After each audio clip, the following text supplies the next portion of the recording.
हज़रत सुलेमान अलैहिस्सलाम अल्लाह के एक महान नबी और पैगंबर थे जिन्हें बेमिसाल हुकूमत और जिन्नात, इंसानों, जानवरों और हवाओं पर शासन करने की शक्ति दी गई थी।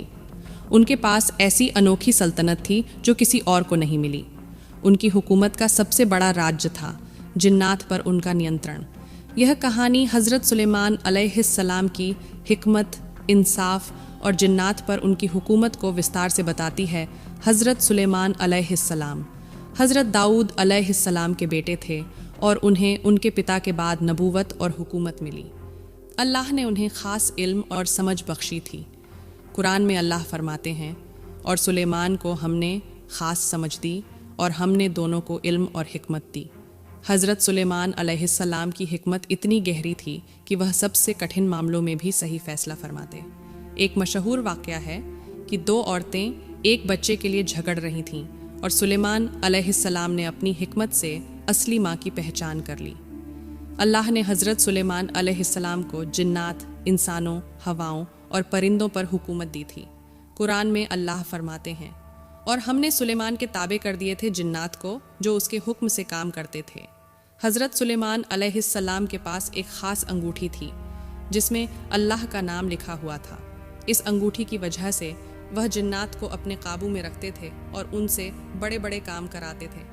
हज़रत सुलेमान अलैहिस्सलाम जिन्नात से मस्जिदें, महल और बड़े बड़े किले बनवाते थे। वह समुंदर की गहराइयों से अनमोल मोती और जवाहरात निकलवाते थे। कुरान में आता है, और शैतानों को भी हमने उसका ताबे कर दिया, हर तरह के राजमिस्त्री और गोताखोर। कुछ जिन्नात को कैद कर लिया गया था और वे तांबे की जंजीरों में जकड़े हुए थे ताकि वह नुकसान न पहुंचा सकें। हज़रत सुलेमान अलैहिस्सलाम के दौर में यमन की एक रानी थी जिसका नाम बिल्कीस था। उसके लोग सूरज की पूजा करते थे। हज़रत सुलेमान अलैहिस्सलाम ने उसे इस्लाम की दावत दी। हज़रत सुलेमान अलैहिस्सलाम की सेना में एक हुदहुद, लकड़ी की चिड़िया भी थी जिसने उन्हें बिल्कीस की सल्तनत की खबर दी। कुरान में इसका जिक्र है, मैंने वहाँ एक औरत को उन पर बादशाहत करते देखा और उसे हर चीज़ दी गई है और उसके पास एक बड़ा तख्त है। जब बिल्कीस हज़रत सुलेमान अलैहिस्सलाम के पास आई तो उन्होंने उससे पहले ही उसका तख्त मंगवा लिया। जिन्हों में से एक इफ़रीत ने कहा कि वह उसे पल भर में ला सकता है, लेकिन हज़रत सुलेमान अलैहिस्सलाम के एक वज़ीर ने अल्लाह के हुक्म से पल झपकते ही तख्त हाजिर कर दिया। जब बिल्कीस ने हज़रत सुलेमान अलैहिस्सलाम की हिकमत और सल्तनत देखी तो उसने इस्लाम कबूल कर लिया। उसने कहा, ए मेरे रब, मैंने अपने ऊपर जुल्म किया और अब मैं सुलेमान के साथ अल्लाह जो सारे जहान का मालिक है उसकी फर्मा बरदार बनती हूँ।